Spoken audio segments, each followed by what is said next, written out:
పౌరులలో దేశభక్తి భావనను పెంపొందించేందుకు రాష్ట్ర ప్రభుత్వ ఆదేశాల మేరకు వందే మాతరం జాతీయ గీతం సామూహిక ఆలాపన కార్యక్రమాన్ని చేపట్టినట్లు నల్గొండ జిల్లా కలెక్టర్ ఇలా త్రిపాఠి తెలిపారు. శుక్రవారం ఆమె జిల్లా కలెక్టర్ కార్యాలయంలో కలెక్టర్ కార్యాలయ సిబ్బందితో పాటు వివిధ శాఖల అధికారులు సిబ్బందితో వందే మాతరం జాతీయ గీతాన్ని సామూహికంగా ఆలపించారు.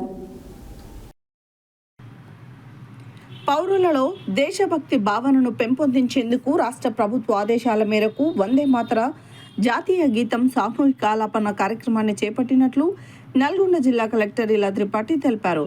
శుక్రవారం ఆమె జిల్లా కలెక్టర్ కార్యాలయ ఆవరణలో కలెక్టర్ కార్యాలయ సిబ్బందితో పాటు వివిధ శాఖల అధికారులు సిబ్బందితో వందే మాతరం జాతీయ గీతాన్ని సామూహికంగా ఆలపించారు.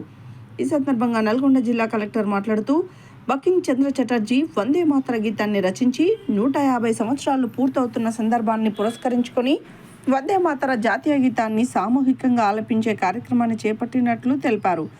ఈరోజు చారిత్రక దినమని, బాధ్యత గల పౌరులుగా ప్రతి ఒక్కరి మనసులో నిలిచిపోతుందని అన్నారు.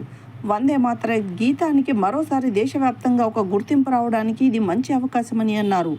వందే మాతర జాతీయ గీతం కలెక్టర్ కార్యాలయంతో పాటు జిల్లా వ్యాప్తంగా అన్ని ప్రభుత్వ కార్యాలయాలు, సంస్థలు, విద్యా సంస్థలు పాడడం జరిగిందని తెలిపారు.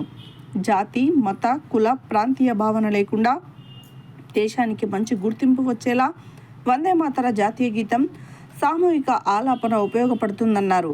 రెవెన్యూ అదనపు collector J Srinivas, Nalgonda RDO why Ashok Reddy, collector కార్యాలయ ఏఓ మోతిలాల్, జిల్లా అధికారులు, సిబ్బంది తదితరులు ఈ కార్యక్రమంలో పాల్గొన్నారు.